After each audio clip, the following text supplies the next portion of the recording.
En enero de 1961, un hombre que había comandado la mayor maquinaria militar de la historia moderna se sentó frente a una cámara y decidió advertir al mundo. No era un activista, no era un periodista, no era un académico crítico del sistema. Era el presidente de los Estados Unidos, Dwight David Eisenhower.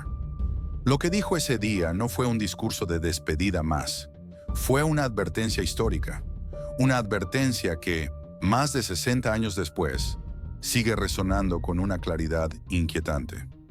Para entender el peso de sus palabras, primero hay que entender quién era Eisenhower. Antes de ser presidente, fue el comandante supremo de las fuerzas aliadas durante la Segunda Guerra Mundial, el hombre que coordinó el desembarco del Día D, el estratega que organizó la derrota del nazismo en Europa.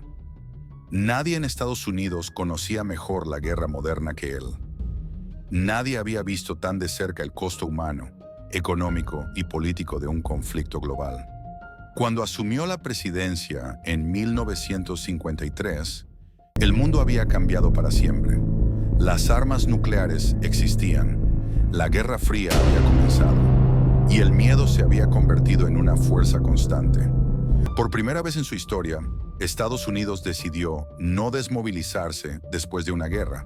El país mantuvo un ejército permanente, bases en todo el mundo y un flujo continuo de contratos militares. Lo que antes era una respuesta excepcional a una amenaza concreta, se transformó en una estructura permanente.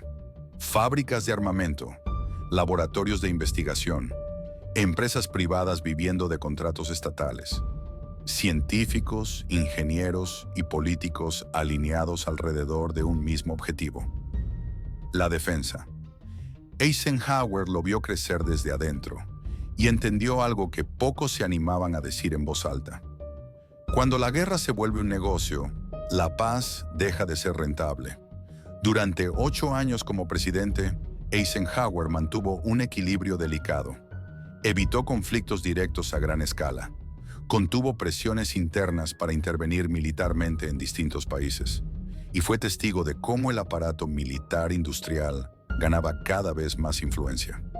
Por eso, el 17 de enero de 1961, en su discurso de despedida, decidió hablar con una honestidad brutal. Dijo, textualmente, que Estados Unidos debía cuidarse de la adquisición de una influencia injustificada, buscada o no, por parte del complejo militar industrial. Era la primera vez que un presidente utilizaba ese término en público. Complejo militar industrial. No hablaba solo de soldados, no hablaba solo de armas, hablaba de una alianza silenciosa entre empresas privadas, fuerzas armadas y poder político.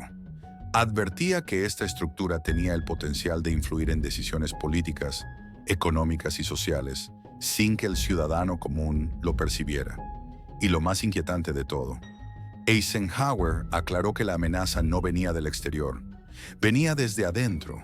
Dijo que solo una ciudadanía informada y vigilante podía evitar que ese poder creciera sin control.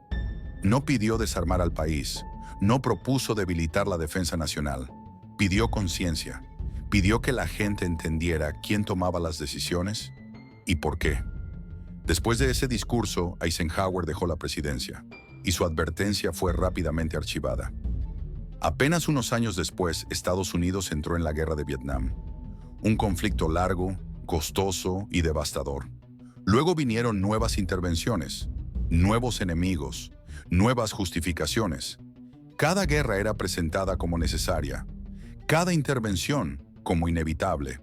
Mientras tanto, el presupuesto militar crecía, las empresas armamentísticas crecían, y el complejo que Eisenhower había señalado se volvía cada vez más poderoso. Hoy Estados Unidos gasta más en defensa que los siguientes 10 países combinados. La guerra ya no se libra solo con soldados. Se libra con drones, algoritmos y tecnología remota. Es más limpia en apariencia, más distante, y sigue siendo un negocio multimillonario. Eisenhower no predijo el futuro.